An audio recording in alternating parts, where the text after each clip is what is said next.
स्वागत है PTC news विस्तार दर्शकों का। मैं हरप्रीत सिंह। तुम देख रहे हो गिलको प्रेजेंट्स विचार तकरार। एक अहम मुद्दे ते विचार चर्चा लैके एक बार फिर तो तुहाडे सामने हाजिर हाँ। विधान सभा दे विच एक मुद्दे ते जवाब दिंदे होया मुख्यमंत्री साहब वालों साफ किया गया कि सेंटर गवर्नमेंट की एक स्कीम हैगी है टैक्सटाइल पार्क बनाने के लिए, जिस लिए पंजाब नूं भी सिलेक्ट किया गया। कुछ शर्तां ने इत्थे इंडस्ट्रीयल हब बनाने के लिए। उन्हां शर्तां दे लई पंजाब सरकार नूं 1000 एकड़ जमीन है जिहड़ी इकट्ठे तौर पर उस टैक्सटाइल हब के लिए केंद्र सरकार को देनी पेगी, जिस दे नाल निवेश भी बढ़ेगा, जिस दे नाल उद्योग आउणगे, जिस दे नाल रोजगार भी बढ़ेगा।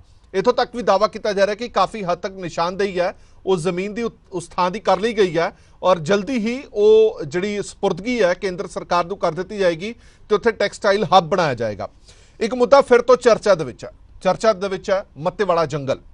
तुहानूं याद होएगा कि कैप्टन अमरिंदर सिंह की सरकार वाले ये इलाका चर्चा दे विच आया सी, जिथे ये इल्जाम लग रहे थे कि उस वेले की तत्कालीन सरकार ये मत्तेवाड़ के जंगल नूं उजाड़ना चाहती है, इत्थे उद्योग लगाना चाहती है, जिस करके हरे भरे जंगल बाग बगीचे सारे खत्म हो जाएंगे, बर्बाद हो जाएंगे। कुछ इदां दे ही इल्जाम मौजूदा सरकार ते भी लग रहे हैं कि मत्तेवाड़ा जंगल ते इसके नेड़े तेड़े दा एरिया जिहड़ा ये टैक्सटाइल दी हब दे बली चढ़ सकता है और पिंडां वालियां वल्लों इसका विरोध भी किया जा रहा। पर दूजे पासे मुख्यमंत्री साहब कहते हैं कि पिंडां वालियां दे नाल सहमति बन चुकी है। पिंडां वालियां ने ही कहा कि साडी जमीन ले लो, ये जमीन ले लो, सानू किसी तरह की कोई इहदे विच किंतु परंतु परहेज नहीं है और रोजगार के वसीले वधणगे। हुण सवाल ये पैदा होंदा है कि ये चर्चा उठी कित्थों और क्यों वो आम आदमी पार्टी की सरकार जदों विरोधी धिर दे विच सी इस गल का जम के विरोध करती सी कि हरे भरे बाग नहीं उजाड़ने चाहिए।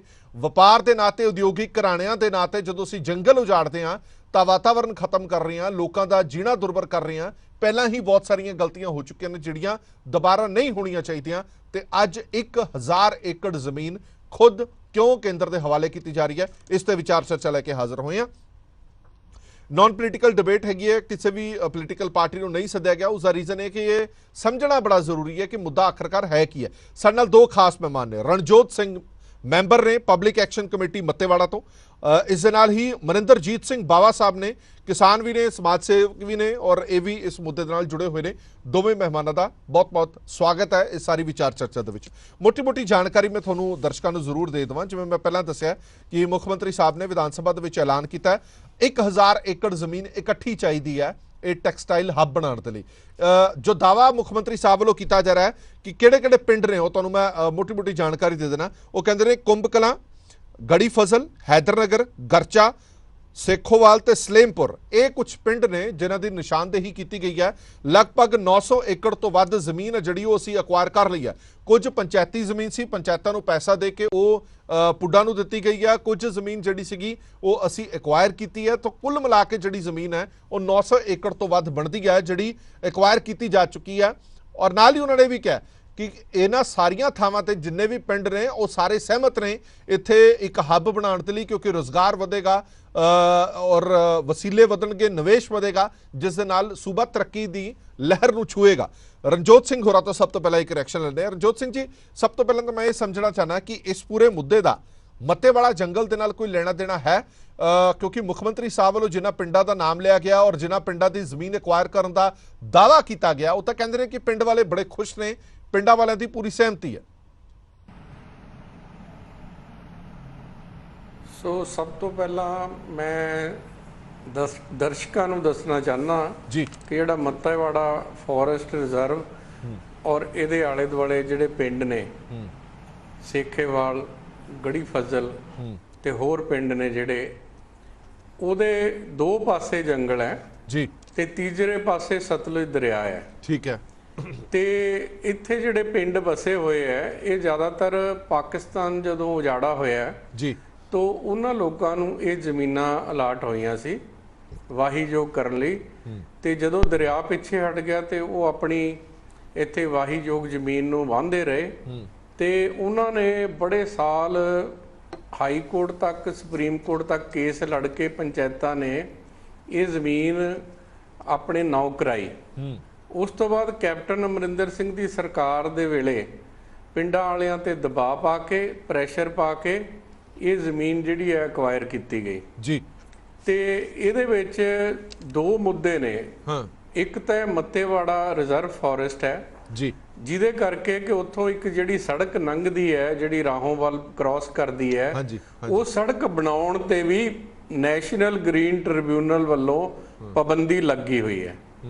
ਉਸ ਤੋਂ ਇਲਾਵਾ ਇਸ ਫੋਰੈਸਟ ਦੇ ਬਿਲਕੁਲ ਐਡਜੋਇਨਿੰਗ ਹੀ ਇਹ ਜਿਹੜੀ ਟੋਟਲ 950 ਏਕੜ ਜ਼ਮੀਨ ਹੈ, ਉਹਦੇ ਵਿੱਚੋਂ 400 ਕੁਝ ਏਕੜ ਪਿੰਡ ਵਾਲਿਆਂ ਤੋਂ ਅਕਵਾਇਰ ਕੀਤੀ ਗਈ ਹੈ।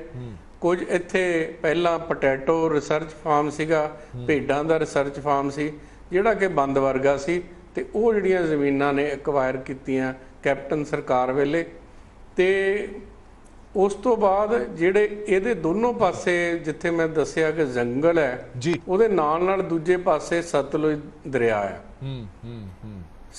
ਤੇ ਜੇ ਅਸੀਂ ਗੂਗਲ ਤੇ ਮੈਪ ਦੇਖਦੇ ਹਾਂ ਤਾਂ ਇਹ ਫਲੱਡ ਪ੍ਰੋਨ ਜ਼ੋਨ ਹੈ, ਤੇ ਕੇਂਦਰ ਵੱਲੋਂ ਹਦਾਇਤਾਂ ਨੇ ਕਿ ਕੋਈ ਵੀ ਫਲੱਡ ਪਲੇਨ ਜ਼ੋਨ ਦੇ 5 ਕਿਲੋਮੀਟਰ ਦੇ ਦਾਇਰੇ ਵਿੱਚ ਜਾਂ 3 ਕਿਲੋਮੀਟਰ ਦੇ ਦਾਇਰੇ ਵਿੱਚ ਡਿਪੈਂਡਿੰਗ ਔਨ ਫਲੱਡ ਪਲੇਨ ਉੱਥੇ ਕੋਈ ਵੀ ਕੰਸਟਰਕਸ਼ਨ ਐਕਟੀਵਿਟੀ ਨਹੀਂ ਹੋ ਸਕਦੀ। ਤੋ ਅਸੀਂ ਸਾਰੇ ਵਾਤਾਵਰਣ ਪ੍ਰੇਮੀ ਜਿੰਨੇ ਵੀ ਲੁਧਿਆਣੇ ਜਾਂ ਪੰਜਾਬ ਵਿੱਚ ਹੈਗੇ ਆ, ਉਹਨਾਂ ਨੇ ਮਿਲ ਕੇ ਇੱਕ ਪਬਲਿਕ ਐਕਸ਼ਨ ਕਮੇਟੀ ਇਸ ਦੇ ਵਿਰੋਧ ਲਈ ਪਿਛਲੇ 150 ਸਾਲ ਪਹਿਲਾਂ ਕਰੋਨਾ ਤੋਂ ਇਮੀਡੀਏਟਲੀ ਬਾਅਦ ਇਹ ਜਿਹੜੀ ਹੈ ਇੱਕਦਮ ਅਨਾਉਂਸਮੈਂਟ ਰਣਜੋਤ ਸਿੰਘ ਜੀ, ਮੈਂ ਇੱਕ ਗੱਲ ਦਾ ਜਵਾਬ ਤੁਹਾਡੇ ਤੋਂ ਜ਼ਰੂਰ ਚਾਹਨਾ। ਜਿਹੜੀ ਮੁੱਖ ਮੰਤਰੀ ਸਾਹਿਬ ਨੇ ਸਟੇਟਮੈਂਟ ਵਿਧਾਨ ਸਭਾ ਦੇ ਵਿੱਚ ਖੜ ਕੇ ਕਹੀ ਹੈ, ਉਹ ਕਹਿ ਰਹੇ ਨੇ ਕਿ ਪਿੰਡ ਵਾਸੀ ਤਾਂ ਸਾਡੇ ਨਾਲ ਖੜੇ ਨੇ, ਪਿੰਡ ਵਾਸੀਆਂ ਦੀ ਮਨਜ਼ੂਰੀ ਹੈ।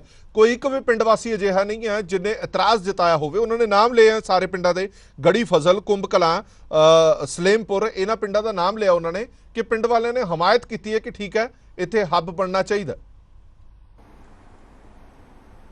ਇਹਦੇ ਵਿੱਚ ਮੇਨ ਜ਼ਮੀਨ ਸੇਖੇਵਾਲ ਪਿੰਡ ਦੀ ਹੈ ਜੀ, ਤੇ ਸੇਖੇਵਾਲ ਦੇ ਬੰਦੇ ਕੋਰਟ ਵਿੱਚ ਜਾ ਚੁੱਕੇ ਨੇ ਸਟੇ ਲੈਣ ਵਾਸਤੇ। ਆਲਰੇਡੀ ਸਟੇ ਲੈਣ ਲਈ ਕੋਰਟ ਵਿੱਚ ਉਹਨਾਂ ਨੇ ਕੇਸ ਕੀਤਾ ਹੋਇਆ, ਤਾਂ ਉਹਨਾਂ ਦੀ ਸਹਿਮਤੀ ਨਹੀਂ ਹੋ ਸਕਦੀ ਕਿਉਂਕਿ ਉਹ ਕੋਰਟ 'ਚ ਆਲਰੇਡੀ ਡਿਸਪਿਊਟਿਡ ਕੇਸ ਹੈ। ਅੱਛਾ ਰਣਜੋਤ ਸਿੰਘ ਜੀ, ਇੱਕ ਕੋਈ ਠੋਸ ਕਾਰਨ ਵੀ ਤੁਸੀਂ ਦੱਸ ਸਕਦੇ ਹੋ ਇਸ ਵਿਰੋਧ ਦਾ ਕੀ ਠੋਸ ਕਾਰਨ ਹੈ? ਕਿ ਤੁਸੀਂ ਨਹੀਂ ਚਾਹੁੰਦੇ ਕਿ ਸੂਬਾ ਤਰੱਕੀ ਕਰੇ? ਤੁਸੀਂ ਨਹੀਂ ਚਾਹੁੰਦੇ ਕਿ ਇੱਥੇ ਨਿਵੇਸ਼ ਆਵੇ, ਰੋਜ਼ਗਾਰ ਆਵੇ? ਦੇਖੋ, ਅਸੀਂ ਤਾਂ ਖੁਦ ਇੰਡਸਟਰੀਅਲਿਸਟ ਹਾਂ, ਅਸੀਂ ਤਾਂ ਪੰਜਾਬ ਦੀ ਖੁਸ਼ਹਾਲੀ ਚਾਹੁੰਦੇ ਆ, ਇੱਥੇ ਦੀ ਤਰੱਕੀ ਚਾਹੁੰਦੇ ਆ, ਤੇ ਅਸੀਂ ਚਾਹੁੰਦੇ ਆ ਕਿ ਇੱਥੇ ਦੀ ਇੰਡਸਟਰੀ ਪ੍ਰਫੁੱਲਤ ਹੋਵੇ, ਤੇ ਮੈਂ ਖੁਦ ਇੰਡਸਟਰੀਅਲਿਸਟ ਹੀ ਹਾਂ ਜੀ।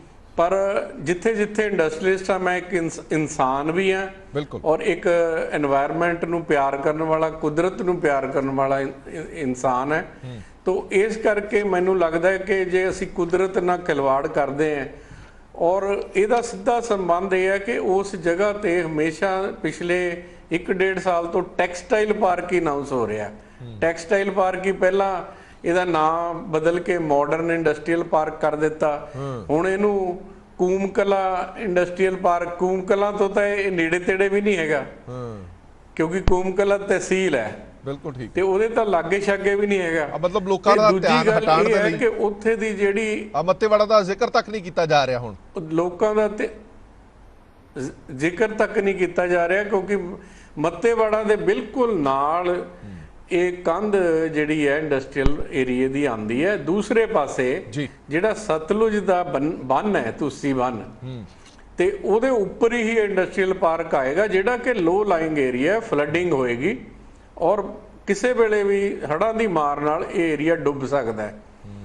ਤੋ ਸਾਡੇ ਕੋਲ ਡਾਕੂਮੈਂਟਸ ਨੇ ਕਿ ਅਸੀਂ ਪਬਲਿਕ ਐਕਸ਼ਨ ਕਮੇਟੀ ਰਾਹੀਂ, ਮੈਂ ਇੰਡੀਵਿਜੂਅਲੀ ਨਹੀਂ, ਅਸੀਂ ਸਾਰਿਆਂ ਨੇ ਮਿਲ ਕੇ ਨੈਸ਼ਨਲ ਗ੍ਰੀਨ ਟ੍ਰਿਬਿਊਨਲ ਕੋਲ ਅਪਰੋਚ ਕੀਤੀ ਹੈ, ਤੇ ਉਹਨਾਂ ਨੂੰ ਅਸੀਂ ਆਪਣੀ ਐਪਲੀਕੇਸ਼ਨ ਪਾਈ ਸੀ ਤੇ ਕਿ ਇਸ ਮਾਮਲੇ ਵਿੱਚ ਉਹ ਸਟੇਟ ਗਵਰਨਮੈਂਟ ਨਾਲ ਗੱਲਬਾਤ ਕਰਨ, ਦਖਲ ਦੇਣ। ਤਾਂ ਉਹਦੇ ਮੱਦੇ ਨਜ਼ਰ ਆਲਰੇਡੀ ਸਟੇਟ ਗਵਰਨਮੈਂਟ ਦੇ ਕੋਲ NGT ਵੱਲੋਂ ਫਲੱਡ ਪਲੇਨ ਏਰੀਆ ਡਿਮਾਰਕ ਕਰਨ ਲਈ ਇੱਕ ਬਿਨੇ ਪੱਤਰ ਆਇਆ ਹੈ ਜਿਸ ਤੇ ਹਲੇ ਕੋਈ ਵੀ ਕਾਰਵਾਈ ਨਹੀਂ ਹੋਈ ਅੱਜ ਦੀ ਡੇਟ ਤੱਕ। ਚਲੋ ਠੀਕ ਹੈ, ਮੈਂ ਵਾਪਸ ਤੁਹਾਡੇ ਕੋਲ ਆਣਾ। ਸਾਡੇ ਨਾਲ ਦੂਜੇ ਮਹਿਮਾਨ ਮਨਿੰਦਰਜੀਤ ਸਿੰਘ ਬਾਵਾ ਵੀ ਜੁੜੇ ਹੋਏ ਨੇ, ਉਹਨਾਂ ਤੋਂ ਵੀ ਇੱਕ ਰਿਐਕਸ਼ਨ ਲੈ ਲਈਏ। ਬਾਵਾ ਸਾਹਿਬ, ਸਵਾਲ ਇਹ ਖੜਾ ਹੁੰਦਾ ਹੈ ਕਿ ਇਹੀ ਜਗ੍ਹਾ ਵਾਰ-ਵਾਰ ਕਿਉਂ ਨਿਸ਼ਾਨਦੇਹੀ ਇਸ ਥਾਂ ਦੀ ਕੀਤੀ ਜਾਂਦੀ ਹੈ? ਜਦੋਂ ਕੈਪਟਨ ਅਮਰਿੰਦਰ ਸਿੰਘ ਦੀ ਸਰਕਾਰ ਸੀ, ਮੈਨੂੰ ਚੰਗੀ ਤਰ੍ਹਾਂ ਯਾਦ ਹੈ, ਮੈਂ ਉਦੋਂ ਵੀ ਡਿਬੇਟ ਕੀਤੀ ਸੀ ਕਿ ਇਦਾਂ ਦਾ ਵਿਕਾਸ ਸਾਨੂੰ ਚਾਹੀਦਾ ਹੈ ਜਿਹੜਾ ਸਾਡੇ ਜੰਗਲ ਉਜਾੜ ਦੇਵੇ, ਇਦਾਂ ਦਾ ਵਿਕਾਸ ਚਾਹੀਦਾ ਜਿਹੜਾ ਸਾਡੀ ਬਨਸਪਤੀ ਉਜਾੜ ਦੇਵੇ, ਸਾਡਾ ਚੁਗਿਰਦਾ ਖਰਾਬ ਕਰ ਦੇ? ਇਦਾਂ ਦਾ ਵਿਕਾਸ ਕਿਸ ਨੂੰ ਚਾਹੀਦਾ? ਉਸ ਵੇਲੇ ਆਮ ਆਦਮੀ ਪਾਰਟੀ ਜਿਹੜੀ ਓਪੋਜੀਸ਼ਨ 'ਚ ਸੀ ਉਦੋਂ ਬੜੇ ਜ਼ੋਰਾਂ ਸ਼ੋਰਾਂ ਦੇ ਨਾਲ ਇਹ ਗੱਲ ਚੁੱਕਦੀ ਸੀ ਕਿ ਕਦੇ ਵੀ ਮੱਤੇਵਾੜਾ ਨੂੰ ਉਜੜਨ ਨਹੀਂ ਦਿਆਂਗੇ, ਤੇ ਅੱਜ ਖੁਦ ਹੀ ਮੋਹਰ ਲਗਾਈ ਗਈ ਹੈ। ਪਰ ਨਾਲ ਉਹਨਾਂ ਨੇ ਇਹ ਵੀ ਦੱਸਿਆ ਗਿਆ ਕਿ ਅਸੀਂ ਕਿਸੇ ਨਾਲ ਕੋਈ ਜ਼ਬਰਦਸਤੀ ਨਹੀਂ ਕੀਤੀ, ਪਿੰਡ ਵਾਲਿਆਂ ਦੀ ਪੂਰੀ ਤਰ੍ਹਾਂ ਸਹਿਮਤੀ ਹੈ, ਪਿੰਡ ਵਾਲਿਆਂ ਦੇ ਸ਼ੇਅਰ ਰੱਖਾਂਗੇ, ਜਿੰਨਾ ਵੀ ਇੰਡਸਟਰੀਅਲ ਉੱਥੇ ਹੱਬ ਆਏਗਾ ਉਹਨਾਂ ਨੂੰ ਨੌਕਰੀਆਂ ਮਿਲਣਗੀਆਂ। ਫਿਰ ਤੁਹਾਨੂੰ ਲੱਗਦਾ ਹੈ ਕਿ ਸਰਕਾਰ ਦੇ ਕੋਲ ਕੋਈ ਹੋਰ ਥਾਂ, ਕੋਈ ਹੋਰ ਜਗ੍ਹਾ ਹੈ ਨਹੀਂ, ਇਸ ਕਰਕੇ ਵਾਰ-ਵਾਰ ਇਹ ਥਾਂ ਚੁਣੀ ਜਾ ਰਹੀ ਹੈ?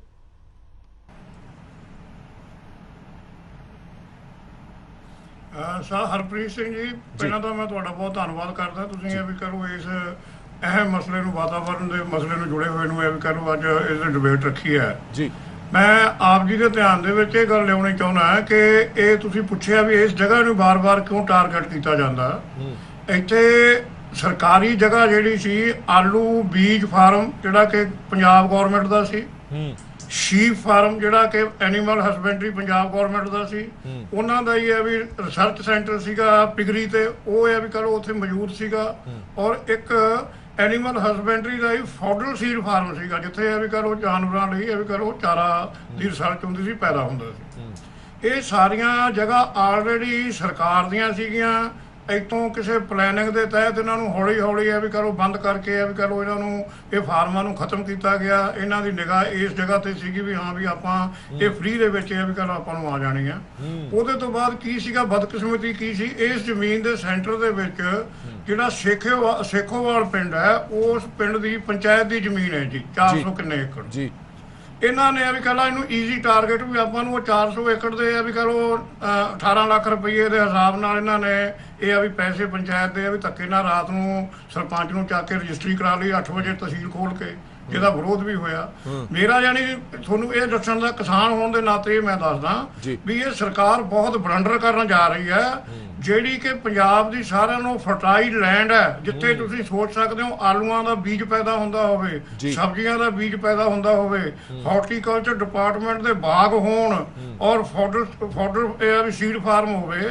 ਉਹ ਫਾਰਮਾਂ ਨੂੰ ਉਜਾੜ ਕੇ ਉੱਥੇ ਇੱਕ dying industry, dying textile park ਲਾਇਆ ਜਾ ਰਿਹਾ। ਡਾਈਂਗ ਜਿਹੜਾ ਆਪਾਂ ਰੰਗਣ ਨੂੰ ਡਾਈਂਗ ਕਹਿੰਦੇ ਆ, ਉਹ ਨਹੀਂ, ਮੈਂ ਤਾਂ ਇਹ ਕਹੂੰਗਾ ਡਾਈਂਗ ਮਰਨ ਵਾਲਾ ਡਾਈਂਗ ਉੱਥੇ ਕਰੋ ਇਹ ਪੈਦਾ ਕਰ ਰਹੇ ਨੇ। ਸਰਕਾਰ ਬੜੀ ਇਹ ਆ ਵੀ ਇਸ ਤੇ ਨੂੰ ਗੰਭੀਰ ਸੋਚਣਾ ਚਾਹੀਦਾ। ਸਾਨੂੰ ਸਰਕਾਰ ਤੋਂ ਬਹੁਤ ਉਮੀਦਾਂ ਸੀ ਵੀ ਨਵੀਂ ਸਰਕਾਰ ਆਈ ਆ ਕੋਈ ਚੰਗਾ ਕਰੇਗੀ, ਲੇਕਿਨ ਕੱਲ ਦਾ ਮੁੱਖ ਮੰਤਰੀ ਸਾਹਿਬ ਦਾ ਜੋ ਅਸੀਂ ਵਿਧਾਨ ਸਭਾ 'ਚ ਇਹ ਵੀ ਐਟੀਟਿਊਡ ਦੇਖਿਆ, ਉਹਨਾਂ ਦਾ ਇਹ ਆ ਵੀ ਬਿਆਨ ਸੁਣਿਆ, ਸਾਨੂੰ ਬੜੀ ਇਹ ਵੀ ਕਹਿ ਲਾ ਉਸ ਗੱਲ ਨਾਲ ਠੇਸ ਪੁੱਜੀ ਹੈ।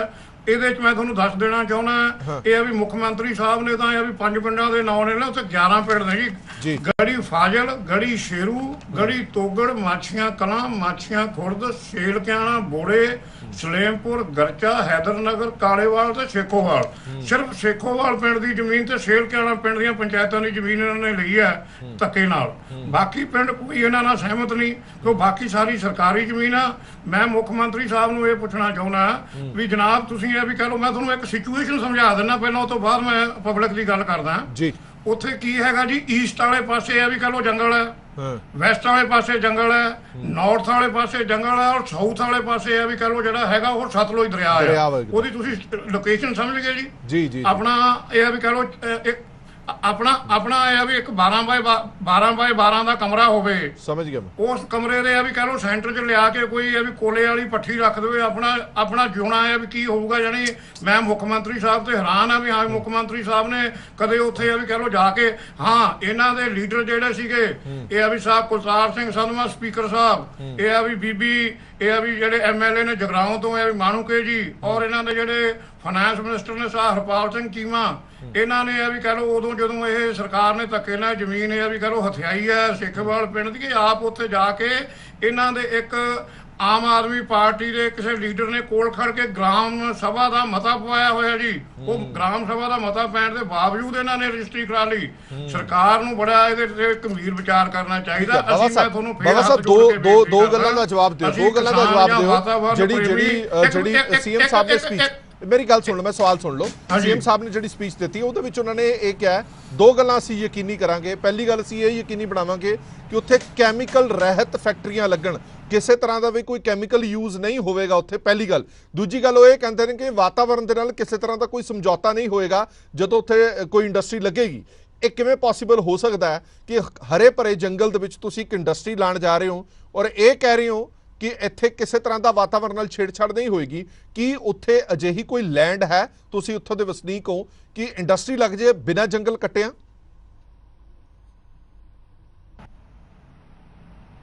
हाँ शाह हरप्रीत सिंह, मैं भी कह लो बिल्कुल ये भी कह लो इस गल का जवाब देना। पर पहला मैं थोनों एक ये भी गल कहना भी कोई भी आदमी चाहे भी कोई है वो इंडस्ट्री के विरुद्ध नहीं है, असीं भी इंडस्ट्री के विरुद्ध नहीं है। इंडस्ट्री ये भी कह लो होनी चाहिए, सूबे की तरक्की होनी चाहिए है, इंपलॉयमेंट लोगों को मिलनी चाहिए है। लेकिन यह भी जी शाह भगवंत सिंह मान जी ने यह गल कही है भी हाँ भी वो कैमिकल रहत होगी, तुसीं हाउ इज इट पॉसीबल भी हाँ भी ये भी एक टैक्सटाइल इंडस्ट्री उत्थे आवे ਉਹਦੇ 'ਚ ਕੈਮੀਕਲ ਯੂਜ਼ ਨਾ ਹੋਵੇ? ਮੈਨੂੰ ਇਹ ਵੀ ਕਹ ਲਓ 10 ਦਿਨ ਕਿਹੜੀ ਇੰਡਸਟਰੀ ਹੈ ਜੀ ਇਹ ਜੀ? ਬਿਲਕੁਲ ਠੀਕ।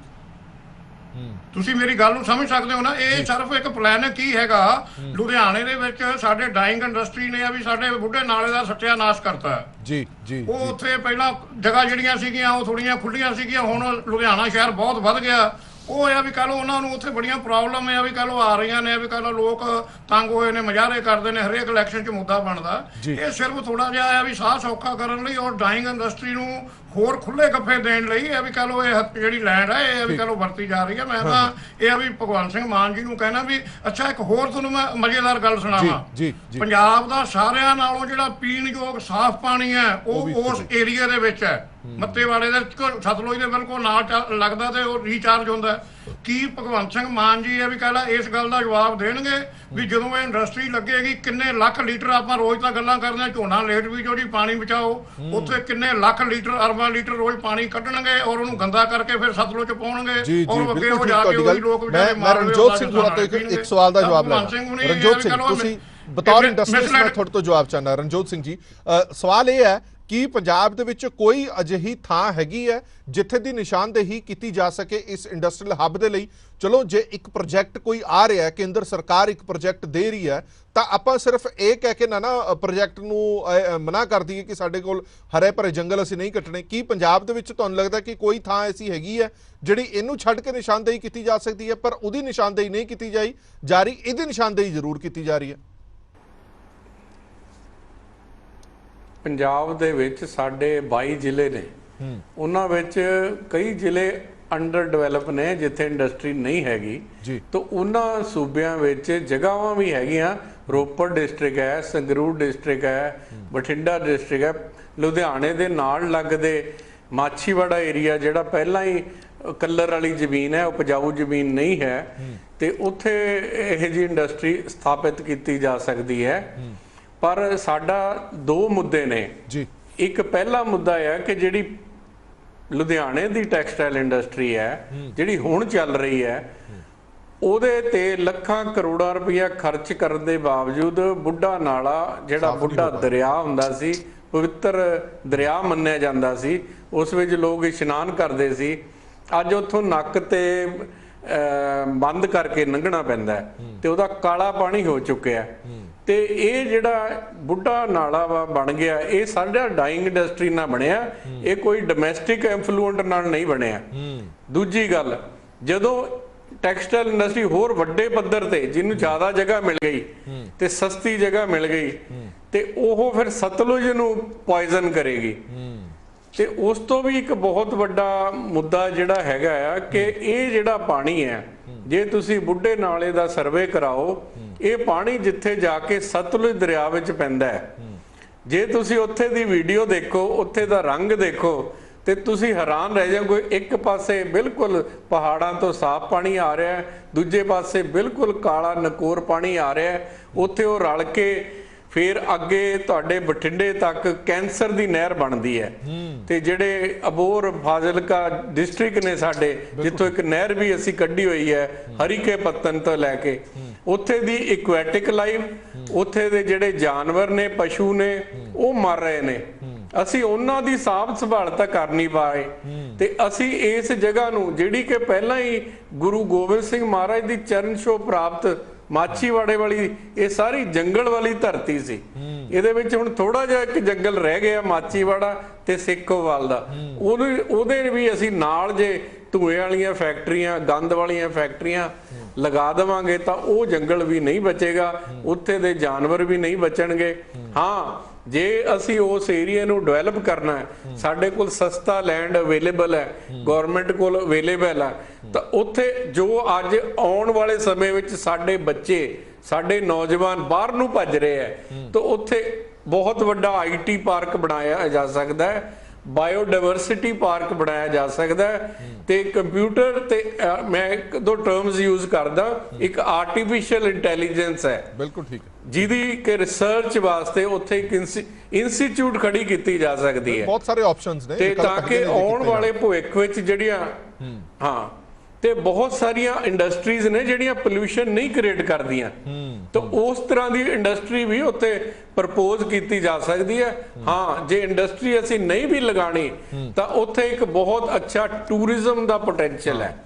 ਉੱਥੇ ਮੈਂ ਪਹਿਲਾਂ ਹੀ ਦੱਸਣਾ ਚਾਹੁੰਦਾ ਕਿ ਮੱਤੇਵਾੜਾ ਦੇ ਵਿੱਚ Asia the one of the best butterfly park ਹੈ, ਔਰ ਲੁਧਿਆਣੇ ਪੰਜਾਬ ਵਾਲਿਆਂ ਨੇ ਦੇਖਿਆ ਵੀ ਨਹੀਂ, ਬਦਕਿਸਮਤੀ ਨਾਲ ਉੱਥੇ ਗਏ ਵੀ ਨਹੀਂ। ਚਲੋ, ਕਿਉਂਕਿ ਟੂਰਿਜ਼ਮ ਮਹਿਕਮੇ ਨੇ ਉਹਨੂੰ ਸਮਾਂ ਘੱਟ ਹੈ, ਜ਼ਰੂਰ ਆਪਾਂ ਆਪਣੇ ਦਰਸ਼ਕਾਂ ਨੂੰ ਜ਼ਰੂਰ ਦਿਖਾਵਾਂਗੇ। ਮੈਂ ਖੁਦ ਉੱਥੇ ਆਪਣੀ ਟੀਮ ਦੇ ਨਾਲ ਆ ਕੇ ਉੱਥੇ ਪੂਰਾ ਦ੍ਰਿਸ਼ ਆਪਣੇ ਕੈਮਰੇ 'ਚ ਕੈਦ ਕਰਕੇ ਆਪਾਂ ਪੂਰੇ ਪੰਜਾਬ ਨੂੰ ਦਿਖਾਵਾਂਗੇ ਕਿ ਉਹ ਜ਼ਮੀਨ ਤੇ ਕੋਈ ਟੈਕਸਟਾਈਲ ਹੱਬ ਬਣਨਾ ਚਾਹੀਦਾ ਜਾਂ ਅੱਜ ਦੁਨੀਆ ਭਰ ਦੇ ਵਿੱਚ ਟੂਰਿਜ਼ਮ ਇੱਕ ਮੋਟੀ ਕਮਾਈ ਦਾ ਸਾਧਨ ਬਣ ਰਿਹਾ ਕਿ ਅਸੀਂ ਉਹ ਟੂਰਿਜ਼ਮ ਨੂੰ ਵਧਾਵਾ ਦੇ ਕੇ ਉਹ ਚੀਜ਼ਾਂ ਨਹੀਂ ਕਰ ਸਕਦੇ ਜੋ ਅਸੀਂ ਇੱਕ ਟੈਕਸਟਾਈਲ ਪਾਰਕ ਲਾ ਕੇ ਕਰਨਾ ਚਾਹੁੰਦੇ ਹਾਂ। ਮੈਂ ਬਾਵਾ ਸਾਹਿਬ ਇੱਕ ਆਖਰੀ ਸਵਾਲ ਤੁਹਾਡੇ ਤੋਂ ਜ਼ਰੂਰ ਪੁੱਛਣਾ ਚਾਹੁੰਦਾ, ਜਿਹੜੀ ਵਾਰ-ਵਾਰ ਇਹ ਗੱਲ ਕੀਤੀ ਜਾ ਰਹੀ ਹੈ ਕਿ ਜਿਹੜੇ ਪਿੰਡਾਂ ਦੇ ਲੋਕ ਨੇ ਉਹਨਾਂ ਨੂੰ ਰੋਜ਼ਗਾਰ ਮਿਲੇਗਾ, ਉਹਨਾਂ ਦਾ ਜਿਹੜਾ ਹਿੱਸਾ ਹੈਗਾ ਰੋਜ਼ਗਾਰ ਦੇ ਵਿੱਚ ਰੱਖਿਆ ਜਾਏਗਾ, ਇਹ ਗੱਲ ਕਰਕੇ ਤੁਹਾਨੂੰ ਲੱਗਦਾ ਨਹੀਂ ਕਿ ਪਿੰਡ ਵਾਸੀ ਰਾਜੀ ਵੀ ਤਾਂ ਹੋ ਸਕਦੇ ਨੇ ਕਿ ਚਲੋ ਜਿਹੜੇ ਮੁੰਡੇ ਕੈਨੇਡਾ ਬਾਹਰ ਕੰਮ ਕਰਨ ਜਾਂਦੇ ਨੇ ਜਾਂ ਕਿਸਾਨੀ ਦੇ ਵਿੱਚੋਂ ਪੈਸਾ ਨਹੀਂ ਬਚ ਰਿਹਾ,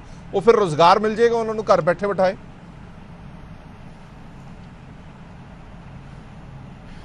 ਬਿਲਕੁਲ ਸਰ, ਹਰਪ੍ਰੀਤ ਸਿੰਘ ਜੀ ਕੱਲ ਇੱਕ ਗੱਲ ਹੋਈ ਹੈ, ਮੈਂ ਆਪਨੇ ਵੀ ਸੁਣੀ ਹੋਣੀ ਹੈ ਵਿਧਾਨ ਸਭਾ ਦੀ ਵੀ ਕਰੋ ਡਿਬੇਟ ਜੀ, ਤੇ ਜਿਹੜੇ ਸਾਡੇ ਹਲਕੇ ਦੇ ਸਤਿਕਾਰਯੋਗ MLA ਸਾਹਿਬ ਨੇ ਹਰਦੀਪ ਸਿੰਘ ਮੁੰਡੀਆਂ ਜੀ, ਉਹ ਖੜੇ ਹੋ ਕੇ ਇਹ ਕਹਿ ਰਹੇ ਸੀਗੇ ਵੀ ਜਿਹੜੀ ਇੱਕ ਧਨਾਨਟੂ ਸਾਈਕਲ ਵੈਲੀ ਹੈ ਵੀ ਉਹਦੇ ਲਈ ਮੈਂ ਆਪਣਾ DO ਲੈਟਰ ਦਿੰਦਾ ਵੀ ਮੇਰਾ ਕੋਈ ਆਹ ਪਿੰਡ ਦਾ ਕੋਈ ਮੇਰੇ ਇਲਾਕੇ ਦਾ ਕੋਈ ਚਪੜਾਸੀ ਰੱਖ ਲਓ, ਕੋਈ ਗੇਟਕੀਪਰ ਰੱਖ ਲਓ, ਵੀ ਉਹ ਚਿੱਠੀ ਪਾੜ ਕੇ ਸਿੱਟ ਦਿੰਦੇ ਨੇ।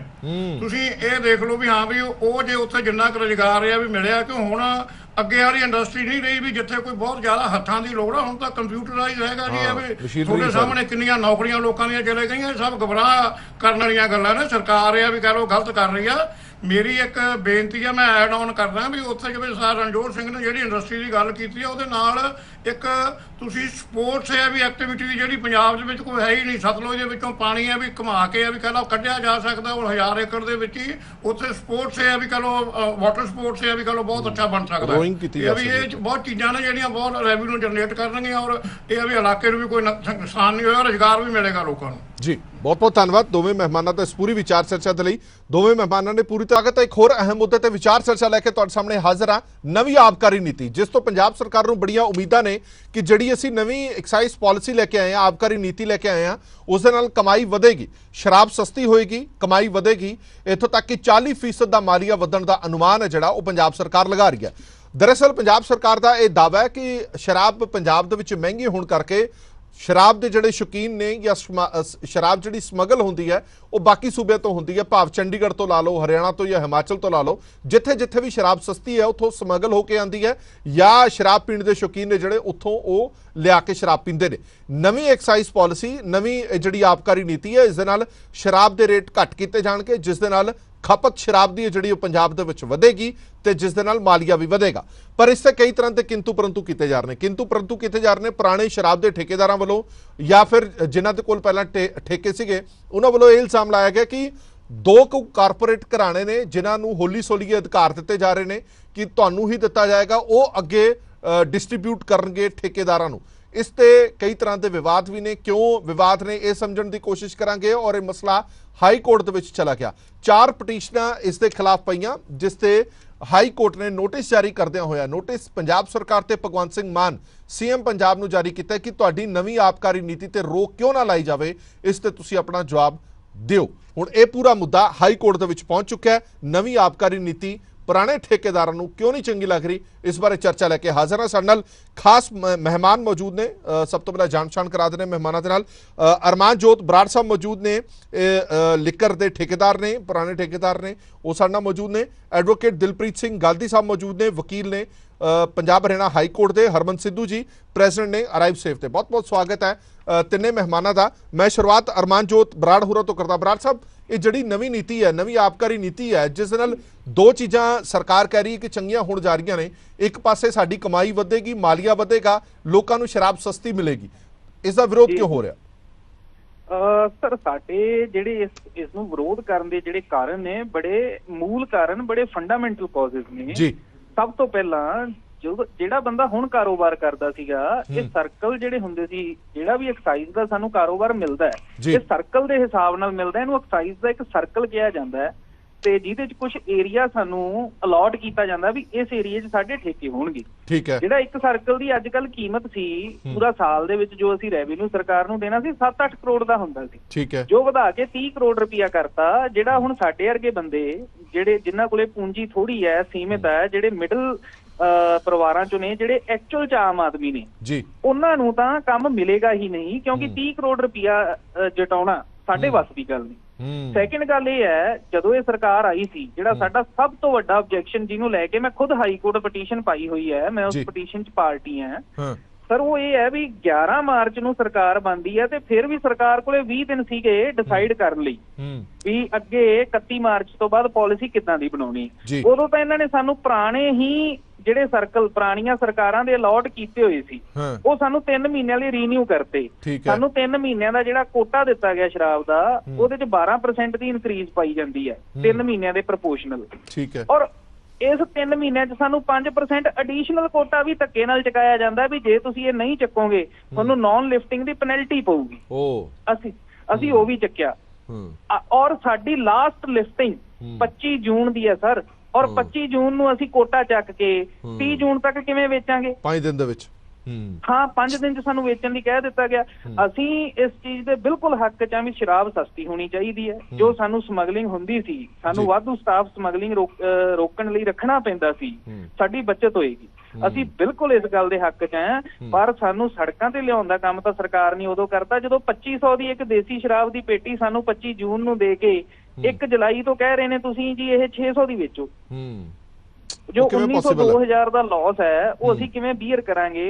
ਸਾਡਾ ਉਹਦੇ ਚ ਕੋਈ ਐਡਜਸਟਮੈਂਟ ਹੋਵੇ, ਸਾਨੂੰ ਐਡੀਸ਼ਨਲ ਕੋਟਾ ਇਹਨਾਂ ਨੇ ਚੁਕਾਇਆ, ਸਾਡੀ ਉਹਦੇ ਚ ਐਡਜਸਟਮੈਂਟ ਹੋਵੇ, ਇਹਦਾ ਕੋਈ ਜਵਾਬ ਨਹੀਂ। ਬਰਾੜ ਸਾਹਿਬ, ਇੱਕ ਗੱਲ ਦਾ ਜਵਾਬ ਹੋਰ ਦਿਓ। ਬਰਾੜ ਸਾਹਿਬ, ਇਹ ਵੀ ਬੜੀ ਚਰਚਾ ਹੈਗੀ ਕਿ 2 ਕੁ ਵੱਡੇ ਘਰਾਣੇ ਨੇ ਜਿਨ੍ਹਾਂ ਨੂੰ ਸਾਰਾ ਬਿਜ਼ਨਸ ਸੌਂਪਿਆ ਜਾ ਰਿਹਾ, ਇਸ ਦੇ ਵਿੱਚ ਕੋਈ ਹਕੀਕਤ ਹੈ? ਬਿਲਕੁਲ ਹਕੀਕਤ ਹੈ ਸਰ, ਮੈਂ ਉਸੇ ਤੇ ਆ ਰਿਹਾ ਸੀਗਾ। ਜਿਹੜਾ ਮੇਨ ਤੀਜਾ ਪੁਆਇੰਟ ਇਸ ਕਾਰੋਬਾਰ ਦੇ ਵਿੱਚ ਇਹਨਾਂ ਨੇ ਜੋੜ ਦਿੱਤਾ ਹੈ, ਉਹ L1 ਨੂੰ ਲੈ ਕੇ ਹੈ ਔਰ L13 ਨੂੰ ਲੈ ਕੇ। L1 ਹੁੰਦਾ ਜਿੱਥੋਂ ਇੰਗਲਿਸ਼ ਸ਼ਰਾਬ ਦੀ ਹੋਲਸੇਲ ਪਰਚੇਜ਼ ਅਸੀਂ ਕਰਦੇ ਹਾਂ, ਜਿਵੇਂ ਅਸੀਂ ਵਾਈਨ ਕੰਟਰੈਕਟਰ ਹਾਂ, ਅਸੀਂ L1 ਤੋਂ ਖਰੀਦਦੇ ਹਾਂ। ਠੀਕ ਹੈ। ਔਰ ਅਸੀਂ ਮਹਿਕਮੇ ਨੂੰ ਐਕਸਾਈਜ਼ ਡਿਊਟੀ ਅਦਾ ਕਰਨ ਤੋਂ ਬਾਅਦ ਸ਼ਰਾਬ ਦੇ ਵਿੱਚ ਜਿਹੜਾ ਪਾਣੀ ਯੂਜ਼ ਹੁੰਦਾ, ਪਾਣੀ ਦੇ ਪੈਸੇ ਅਸੀਂ L1 ਨੂੰ ਦੇਣੇ ਹੁੰਦੇ। ਅੱਜ ਦੇ ਟਾਈਮ ਤੇ ਜਿਹੜਾ L1 ਸੀਗਾ, ਉਹ ਜਿਸ ਬੰਦੇ ਕੋਲੇ 50 ਕਰੋੜ ਦਾ ਕਾਰੋਬਾਰ ਜਾਂ ਉਹ ਕਾਰੋਬਾਰ ਚ ਉਹਦੀ ਹਿੱਸੇਦਾਰੀ ਹੋਵੇ, ਮੇਰਾ ਪੁਆਇੰਟ ਨੋਟ ਕੀਤਾ ਜਾਵੇ, ਉਹਦੇ ਕੋਲੇ ਹਿੱਸੇਦਾਰੀ ਹੋਣੀ ਜ਼ਰੂਰੀ ਹੈ ਉਹਨੇ ਕਾਰੋਬਾਰ ਚ। ਜ਼ਰੂਰੀ ਨਹੀਂ ਉਹ ਹੋਲੀ ਸੋਲੀ ਉਹਦੇ ਨਾਮ ਤੇ ਹੋਵੇ। ਉਹ ਬੰਦਾ L1 ਲੈਣ ਲਈ ਐਲੀਜੀਬਲ ਹੁੰਦਾ ਜਿਹਦੀ 25 ਲੱਖ ਰੁਪਇਆ ਫੀਸ ਸੀ। ਹੁਣ ਇਹਨਾਂ ਨੇ ਕਰਤਾ ਵੀ ਹਰ ਕੰਪਨੀ ਆਪਦਾ L1 ਖੋਲੂਗੀ। ਔਰ ਕੰਪਨੀਆਂ ਕੌਣ ਨੇ? ਕਾਰਪੋਰੇਟ ਘਰਾਣੇ ਨੇ, ਔਰ 2-4 ਹੀ ਘਰਾਣੇ ਨੇ ਬਹੁਤ ਵੱਡੇ ਨੇ ਜਿਨ੍ਹਾਂ ਨੂੰ ਆਪਾਂ ਸਾਰੇ ਜਾਣਦੇ ਹਾਂ। ਔਰ ਉਹ ਪੰਜਾਬ ਚ L1 ਖੋਲਣਗੇ, ਉਹਦੀ ਫੀਸ 4 ਕਰੋੜ ਰੁਪਇਆ ਹੋਊਗੀ। ਸਾਡੇ ਵਰਗਾ ਬੰਦਾ L1 ਨਹੀਂ ਖੋਲ ਸਕਦਾ। ਹੁਣ ਮੈਂ ਵਾਪਸ ਉਸ ਗੱਲ ਤੇ ਆਉਣਾ, ਜਿਹੜਾ ਮੈਂ ਕਿਹਾ ਸੀ ਪਾਣੀ ਦੇ ਪੈਸੇ ਅਸੀਂ L1 ਤੇ ਦਿੰਦੇ। ਉੱਥੇ ਅੱਜ ਦੇ ਟਾਈਮ ਤੇ ਸਾਡਾ 15-15 20 ਦਿਨ ਦਾ ਉਧਾਰ ਵੀ ਚੱਲ ਜਾਂਦਾ ਸੀ, ਕਿਉਂਕਿ ਮੂੰਹ ਮੱਥੇ ਲੱਗਦੇ ਸੀ, ਸਾਡੇ ਵਰਗੇ ਬੰਦੇ ਹੀ L1 ਚਲਾਉਂਦੇ। ਠੀਕ ਹੈ। ਪਰ ਜਦੋਂ ਹੁਣ ਸੁਪਰ L1 ਆ ਜਾਊਗਾ, ਫਿਰ ਤੁਹਾਡੀ ਉਧਾਰੀ ਬੰਦ। ਬਿਲਕੁਲ ਬੰਦ ਹੈ ਜੀ, ਸਾਡਾ ਕਾਰੋਬਾਰ ਹੀ ਨਹੀਂ ਚੱਲਣਾ। ਸ਼ਰਾਬ ਬੇਹੱਦ ਸਸਤੀ ਕਰਤੀ, ਸਾਡੇ ਕੋਲੇ ਆਲਰੇਡੀ ਮਹਿੰਗਾ ਸਮਾਨ ਪਿਆ ਹੈ, ਫਿਰ ਤੁਸੀਂ ਸਾਡੀਆਂ ਉਧਾਰੀਆਂ ਬੰਦ ਕਰ ਰਹੇ ਹੋ, ਸਾਡਾ ਗਲਾ ਘੁੱਟਣ ਤੇ ਤੁਲੇ ਹੋਏ ਹੋ। ਰੈਵਨਿਊ ਵਧਾਓ ਪੰਜਾਬ ਦਾ, ਅਸੀਂ ਜੰਮ ਕੇ ਵਧਾਓ, ਅਸੀਂ ਉਸ ਗੱਲ ਦੇ ਹੱਕ 'ਚ ਹੈ। ਅਸੀਂ ਕਿਉਂ ਨਹੀਂ ਚਾਹਾਂਗੇ ਵੀ ਸਾਡੀ ਸਟੇਟ ਦਾ ਰੈਵਨਿਊ ਵਧੇ? ਅਸੀਂ ਬਿਲਕੁਲ ਚਾਹੁੰਦੇ, ਅਸੀਂ ਤਾਂ ਕਮਾਊ ਪੁੱਤ ਹਾਂ ਸਰਕਾਰ ਦੇ। ਇੰਨੇ ਸਾਲ ਅਸੀਂ ਸਰਕਾਰਾਂ ਨੂੰ ਰੈਵਨਿਊ ਅਦਾ ਕਰਦੇ ਰਹੇ ਹਾਂ, ਪਰ ਸਾਡਾ ਹੀ ਗਲ ਘੁੱਟ ਤਾਂ ਆਉਂਦਿਆਂ ਦਾ। ਚਲੋ ਠੀਕ ਹੈ ਬਰਾੜ ਸਾਹਿਬ, ਬਿਲਕੁਲ ਠੀਕ ਹੈ। ਮੈਂ ਇੱਕ ਮਿੰਟ ਵਾਪਸ ਆਣਾ ਤੁਹਾਡੇ ਕੋਲ, ਦੋ ਹੋਰ ਖਾਸ ਮਹਿਮਾਨ ਵੀ ਮੇਰੇ ਨਾਲ ਜੁੜੇ ਹੋਏ ਨੇ। ਗਾਂਧੀ ਸਾਹਿਬ ਕੋਲ ਚੱਲਦੇ ਆ। ਗਾਂਧੀ ਸਾਹਿਬ, ਹਾਈ ਕੋਰਟ ਨੇ ਜਿਹੜਾ ਨੋਟਿਸ ਜਾਰੀ ਕੀਤਾ ਹੈ ਉਸ ਬਾਰੇ ਥੋੜਾ ਜਿਹਾ ਜਾਣਨਾ ਪਾਓ ਕਿ ਹਾਈ ਕੋਰਟ ਦੇ ਵਿੱਚ 4 ਪਟੀਸ਼ਨਾਂ ਦਾਖਲ ਕੀਤੀਆਂ ਗਈਆਂ ਨੇ। ਹਾਈ ਕੋਰਟ ਇਸ ਮੁੱਦੇ ਤੇ ਕੀ ਸੋਚਦਾ ਹੈ ਜਾਂ ਨੋਟਿਸ ਦੇ ਵਿੱਚ ਕੀ ਕਿਹਾ ਗਿਆ? ਕੋਰਟ ਨੇ ਜਦੋਂ ਇਹ ਮੈਟਰ ਇਸ ਵਿੱਚ ਲਿਸਟ ਹੋਇਆ ਸੀਗਾ, ਇਹਦੇ ਵਿੱਚ ਕੁਝ ਐਸੋਸੀਏਸ਼ਨਸ ਤੇ ਕੁਝ ਵੈਂਡਰਸ ਇਕੱਠੇ ਹੋ ਕੇ ਆਏ ਸੀਗੇ। ਅਲੱਗ-ਅਲੱਗ 4 ਅਲੱਗ-ਅਲੱਗ ਰਿਟਸ ਫਾਈਲ ਹੋਈ ਹੈ। ਪਹਿਲੀ ਰੇਟ ਵਿੱਚ ਇਹਨਾਂ ਨੇ ਬੇਸਿਕਲੀ ਬੇਸਿਕ ਪਾਲਿਸੀ ਜਿਹੜੀ ਹੈ ਉਹ ਚੈਲੰਜ ਕੀਤੀ ਹੈ, ਉਹ ਪ੍ਰੋਵੀਜ਼ਨ ਜਿਹਦੇ ਬੇਸਿਸ ਤੇ ਦਿਸ ਟਾਈਮ ਜਿਹੜੀ ਗਵਰਨਮੈਂਟ ਟਰਾਈ ਕਰ ਰਹੀ ਹੈ ਰੈਵਨਿਊ ਜਨਰੇਟ ਕਰਨ ਵਾਸਤੇ। ਠੀਕ ਹੈ, ਇਹ ਪਹਿਲੀ ਵਾਰ ਅਸੀਂ ਵੀ ਸੁਣਿਆ ਜੀ ਕਿ ਪਹਿਲੀ ਵਾਰ ਹੋਇਆ ਕਿ ਟੈਕਸਸ ਡਾਊਨ ਕਰ ਦਿਓ ਤੇ ਉਹਦੇ ਨਾਲ ਰੈਵਨਿਊ ਜਨਰੇਟ ਹੋ ਜਾਏਗਾ। ਅਜੇ ਤੱਕ ਜੋ ਪਿਛਲੀ ਵਾਰ ਦੀ ਪਾਲਿਸੀ ਸੀਗੀ that was regarding 7000 odd crores the policy ਸੀ ਕਿ ਗਵਰਨਮੈਂਟ ਦੀ ਇੰਨਾ ਏਮ ਸੀਗਾ ਕਿ ਅਸੀਂ ਇੰਨਾ ਰੈਵਨਿਊ ਜਨਰੇਟ ਕਰਾਂਗੇ। ਠੀਕ ਹੈ, ਇਸ ਸਾਲ ਗਵਰਨਮੈਂਟ ਨੇ 9 ਮਹੀਨੇ ਦੀ ਪਾਲਿਸੀ ਕੱਢੀ ਹੈ, ਬਿਕੋਜ਼ ਪਿਛਲੀ ਪਾਲਿਸੀ 3 ਮਹੀਨੇ ਐਕਸਟੈਂਡ ਹੋਈ ਸੀ। ਇਸ ਵਾਰ 9 ਮਹੀਨੇ ਦੀ ਜਿਹੜੀ ਪਾਲਿਸੀ ਹੈ ਉਹਦਾ ਮੋਟਿਵ ਹੈਗਾ 96,000 ਕਰੋੜ 9600 ਕਰੋੜ, ਜਿਹੜਾ 25% ਵੱਧ ਗਿਆ ਔਰ 9 ਮਹੀਨੇ ਦੇ ਵਿੱਚ ਕਵਰ ਕਰਨੇ ਹੈ। ਇਹਦੇ ਵਿੱਚ ਉਹਨਾਂ ਨੇ ਜਦੋਂ ਅਸੀਂ ਕੋਰਟ ਨੂੰ ਇਹ ਸਮਝਾਇਆ ਜਾ ਕੇ ਕਿ ਜਿਸ ਤਰੀਕੇ ਨਾਲ ਇਹਨਾਂ ਨੇ ਇਸ ਵਾਰ ਪਾਲਿਸੀ ਫਾਰਮੂਲੇਟ ਕੀਤੀ ਹੈ, ਡਰਾਫਟ ਕੀਤੀ ਹੈ, ਇਹ absolutely principal of national justice ਦੇ ਖਿਲਾਫ ਹੈ, ਇਲੀਗਲ ਹੈ। ਈਵਨ ਜਿਹੜੇ ਕਿਉਂਕਿ ਜੇ ਵੀ ਰਿਟਸ ਪੜੀਆਂ ਨੇ ਜਿਹਦੇ ਵਿੱਚ ਇਹ ਦਿਖਾਇਆ ਗਿਆ ਹੈ ਕਿ ਰਿਟਸ ਵਿੱਚ ਜੋ L1 ਵਾਲਾ ਹੈ, ਜੋ ਹੁਣ ਭਾਈ ਸਾਹਿਬ ਗੱਲ ਕਰ ਰਹੇ ਸੀ ਬਰਾੜ ਸਾਹਿਬ, L1 ਦੇ ਵਿੱਚ ਉਹਨਾਂ ਨੇ ਸਿੱਧਾ ਇਸ ਵਾਰ ਦੀ ਲਾਇਸੈਂਸ ਫੀ ਵਧਾਤੀ 25 ਲੱਖ ਤੋਂ 4 ਕਰੋੜ ਰੁਪਏ ਫॉर 9 ਮੰਥਸ। ਹੁਣ ਤੁਸੀਂ ਇਹ ਕਹਿ ਰਹੇ ਹੋ ਕਿ ਤੁਸੀਂ ਇਹ 9 ਮੰਥਸ ਵਧਾਉਣ ਤੋਂ ਬਾਅਦ ਤੁਸੀਂ ਇਹ ਜਿਹੜੀ ਇੰਨਾ ਪੈਸਾ ਜਿਹੜਾ ਵਧਾ ਦਿੱਤਾ, ਉਹਦੇ ਕਾਰਨ ਤੁਸੀਂ now this policy is absolutely a liquor promoting policy ਕਿ ਜ਼ਿਆਦਾ ਪੀਓ, ਜ਼ਿਆਦਾ ਵੇਚੋ, ਵੈਂਡਰ ਜ਼ਿਆਦਾ ਵੇਚਣਗੇ, ਆਮ ਕੰਜ਼ਿਊਮਰ ਵਾਸਤੇ ਬਹੁਤ ਨੁਕਸਾਨ ਹੈ, ਜਿਸ ਬਾਰੇ ਗਵਰਨਮੈਂਟ ਨੇ ਕੋਈ ਕੰਸੀਡਰ ਨਹੀਂ ਕੀਤਾ। ਤੁਸੀਂ ਅਗਰ ਇਹ ਪਾਲਿਸੀ ਦੀ ਪ੍ਰਫੇਸ ਵੀ ਪੜੋਗੇ ਨਾ, ਹਰ ਪਾਲਿਸੀ ਨੂੰ ਕਿਉਂ ਬਣਾਇਆ ਗਿਆ ਉਹਦਾ ਇੱਕ ਪ੍ਰਵੇਸ ਲਿਖਿਆ ਜਾਂਦਾ ਹੈ। ਉਹ ਪ੍ਰਫੇਸ ਦੇ ਵਿੱਚ ਇਟ ਵਾਸ, ਮੈਂ ਅਗਰ ਤੁਹਾਨੂੰ 1-2 ਲਾਈਨਸ ਹੀ ਸਿਰਫ ਉਹਦੀ ਪੜਾਂਗਾ ਕਿ ਉਸ ਪ੍ਰਫੇਸ ਦੇ ਵਿੱਚ ਪਾਲਿਸੀ ਦਾ ਕੀ ਮੋਟਿਵ ਸੀਗਾ ਉਹਦੇ ਬਾਰੇ ਦੱਸਣ ਲੱਗਾ। ਉਹਨਾਂ ਨੇ ਇਹ ਪਾਲਿਸੀ ਵਿੱਚ ਸਪੈਸੀਫਿਕਲੀ ਲਿਖਿਆ ਸੀਗਾ for the regularization of the optimal excise revenue, keeping in mind the health aspect in mind. ਤੁਸੀਂ ਜੋ ਗਵਰਨਮੈਂਟ ਕਹਿ ਰਹੀ ਹੈ ਹੈਲਥ ਐਸਪੈਕਟ ਆ ਜਾਂਦਾ ਆਮ ਸਿਟੀਜ਼ਨ ਵਾਸਤੇ, ਰੈਵਨਿਊ ਐਸਪੈਕਟ ਆ ਜਾਂਦਾ ਵੈਂਡਰਸ ਵਾਸਤੇ, ਪਲੱਸ ਗਵਰਨਮੈਂਟ ਦੀ ਰੈਵਨਿਊ ਜਨਰੇਸ਼ਨ ਵਾਸਤੇ। ਹੁਣ ਹੈਲਥ ਐਸਪੈਕਟ ਨੂੰ ਮੈਂ ਅਗਰ ਨਾਲ ਚੱਕਾਂ, ਹੈਲਥ ਐਸਪੈਕਟ ਦੇ ਵਿੱਚ ਇਹਨਾਂ ਨੇ ਇਹ ਕਹਿਤਾ ਜੀ ਕਿ ਲਿਕਰ ਸਸਤੀ ਕਰ ਦਿਓ ਹਾਫ। ਇਟ ਮੀਨਸ ਕਿ ਜਿਹੜਾ ਸਟੂਡੈਂਟ, ਅਸੀਂ ਹੁਣ ਪੰਜਾਬ ਵਿੱਚ ਦੇਖ ਰਹੇ ਹਾਂ, ਪੰਜਾਬ ਦਾ ਮੇਰੇ ਕੋਲ ਵੀ ਡਾਟਾ ਹੈਗਾ ਜਿਹਦੇ ਵਿੱਚ ਕਹਿੰਦੇ ਹੈ ਕਿ ਆਲ ਓਵਰ ਇੰਡੀਆ ਵਿੱਚ ਯੂਥ ਕੰਜ਼ੰਪਸ਼ਨ ਐਲਕੋਹਲ ਸਭ ਤੋਂ ਜ਼ਿਆਦਾ ਪੰਜਾਬ 'ਚ ਹੁੰਦੀ ਹੈ।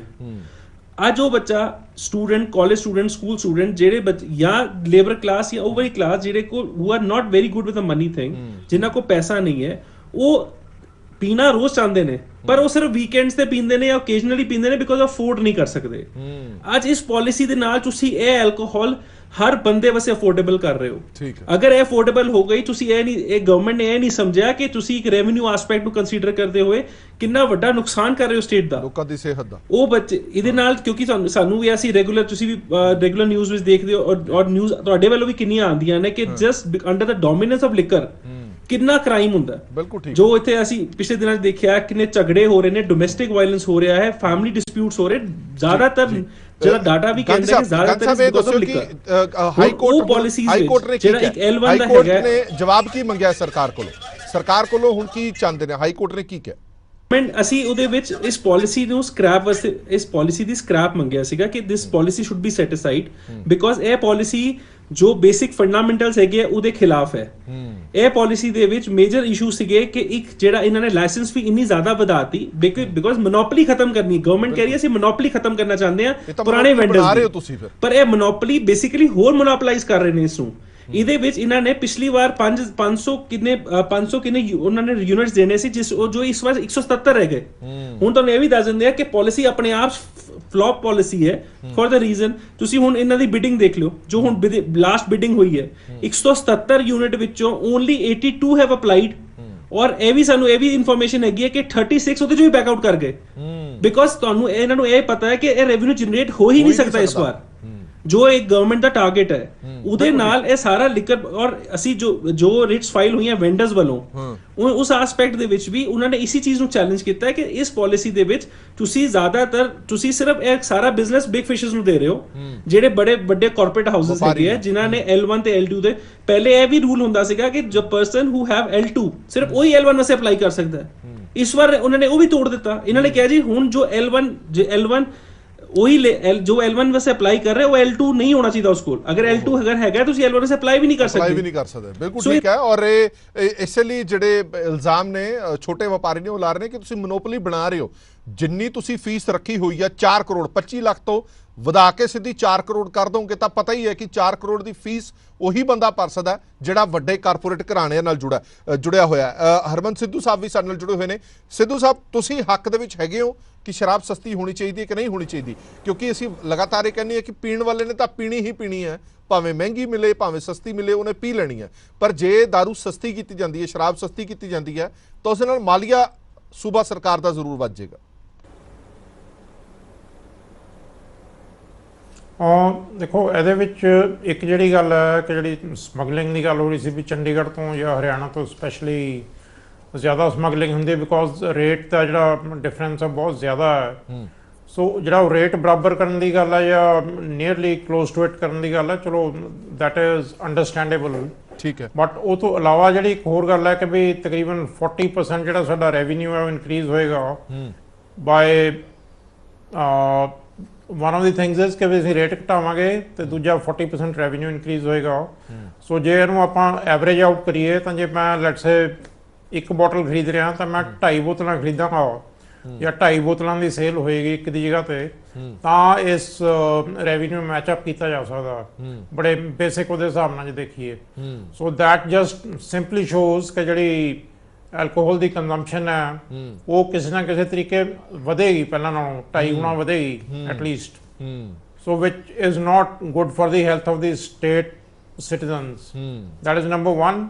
ਨੰਬਰ 2 ਇਜ਼ ਕਿ ਜਿਹੜੀ ਇਹਦੀ ਟਰਾਂਸਪੇਰੈਂਸੀ ਦੀ ਗੱਲ ਹੈ ਉਹ ਇਸ ਪਾਲਿਸੀ ਦੇ ਵਿੱਚ ਨਹੀਂ ਕੀਤੀ ਗਈ ਜੀ ਔਨ 2 ਥਿੰਗਸ। ਵਨ ਇਜ਼ ਇੱਕ ਸੁਪਰੀਮ ਕੋਰਟ ਦੇ ਵਿੱਚ ਸਾਡੀ ਪਟੀਸ਼ਨ ਹੈ ਜਿਹੜੀ ਕਿ ਹਲੇ ਪੈਂਡਿੰਗ ਹੈ ਡਿਊ ਟੂ ਕੋਵਿਡ, ਉਹਦੀ ਹਲੇ ਸੁਣਵਾਈ ਤੇ ਨਹੀਂ ਆਈ ਹੈ, ਪ੍ਰੋਬਬਲੀ ਹੋਰ 2-3 ਮਹੀਨਿਆਂ ਤੱਕ ਆ ਜਾਏਗੀ। ਸੋ ਜਿਹਦੇ ਵਿੱਚ ਇਹ ਹੈ ਕਿ ਬਈ ਜੋ ਹਾਈਵੇ ਦੇ ਨੇੜੇ ਤੇੜੇ ਠੇਕੇ ਹੋਣਗੇ they have to take access permission from ministry of transport as per the law, as per the National Highway Land and Traffic Act। ਉਹਦੇ ਬਾਰੇ ਕੋਈ ਜ਼ਿਕਰ ਨਹੀਂ ਆ। ਤੇ ਤੀਜਾ ਇੱਕ ਹੋਰ ਹਾਈ ਕੋਰਟ ਦਾ ਮਾਨਯੋਗ ਹਾਈ ਕੋਰਟ ਦਾ ਆਰਡਰ ਹੈ ਕਿ ਜੇ ਫॉर एवरी ਸੇਲ ਟਰਾਂਸਪੇਰੈਂਸੀ ਲਈ for every sale of bottle ਤਾਂ ਤੁਹਾਨੂੰ ਇੱਕ ਬਿੱਲ ਜਾਰੀ ਹੋਏਗਾ, ਇਨਵੌਇਸ ਜਾਰੀ ਹੋਏਗਾ। ਉਹ ਇਹਦੇ ਵਿੱਚ ਲਿਖਿਆ ਜ਼ਰੂਰ ਗਿਆ ਪਰ ਹੁੰਦਾ ਜੇ ਕੋਈ ਨਹੀਂ ਜਾਰੀ ਕਰ ਰਿਹਾ ਤਾਂ ਉਹਦੇ ਬਾਰੇ ਕੀ ਪੀਨਲ ਐਕਸ਼ਨ ਹੋਏਗਾ ਉਹਦੇ ਬਾਰੇ ਕੋਈ ਜ਼ਿਕਰ ਨਹੀਂ ਆ। ਸੋ ਦੈਟ ਮੀਨਸ ਜੋ ਬੰਦਾ ਨਹੀਂ ਵੀ ਕਰ ਰਿਹਾ ਹਾਰਡਲੀ ਮੈਟਰਸ। ਸੋ ਜਿਹੜੀ ਇਹ ਟਰਾਂਸਪੇਰੈਂਸੀ ਨਾ ਰੱਖਣਾ is not a good sign. So this is in addition to ਇਹ ਸਾਡੇ ਵੱਲੋਂ ਜਿਹੜੀ ਆਬਜੈਕਸ਼ਨ ਹੈ ਇਸ ਚੀਜ਼ ਨੂੰ ਇਸ ਚੀਜ਼ ਤੇ ਸੀਮਤ ਹੈ। ਬਿਲਕੁਲ ਠੀਕ ਹੈ।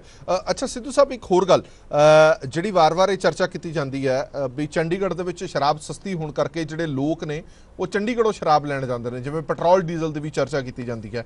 ਹੁਣ ਸਰਕਾਰ ਇਹ ਕਹਿ ਰਹੀ ਹੈ ਕਿ ਸਾਡੇ ਕੋਲ ਮਾਲੀਆ ਕਮਾਉਣ ਦੇ ਲਈ 2 ਹੀ ਸਾਧਨ ਨੇ, ਪੈਟਰੋਲ ਡੀਜ਼ਲ ਤੇ ਸ਼ਰਾਬ। ਜੇਕਰ ਇਹਨਾਂ ਦੋਵਾਂ ਤੇ ਅਸੀਂ ਕਮਾਈ ਨਹੀਂ ਕੀਤੀ ਤਾਂ ਸੂਬਾ ਚੱਲ ਨਹੀਂ ਸਕਦਾ, ਕਿਉਂਕਿ ਸਾਡੇ ਕੋਲ ਹੋਰ ਕੋਈ ਵਸੀਲਾ ਨਹੀਂ ਹੈਗਾ ਕਿ ਅਸੀਂ ਚਲਾ ਸਕੀਏ। ਤਾਂ ਅਜਿਹੇ ਦੇ ਵਿੱਚ ਤੁਹਾਨੂੰ ਲੱਗਦਾ ਨਹੀਂ ਹੈ ਕਿ ਜੇ ਨਵੀਂ ਪਾਲਿਸੀ ਦੇ ਤਹਿਤ 40% ਮਾਲੀਆ ਵੱਧਦਾ ਤਾਂ ਕੁਝ ਗੱਲਾਂ ਅੱਖੋਂ ਪਰੋਖੇ ਕੀਤੀਆਂ ਜਾ ਸਕਦੀਆਂ ਨੇ, ਜਾਂ ਤੁਹਾਨੂੰ ਲੱਗਦਾ ਕਿ ਇਹ ਦੁਬਾਰਾ ਹੀ ਬਣਾਉਣਾ ਚਾਹੀਦਾ ਸਾਰਾ ਸਿਸਟਮ?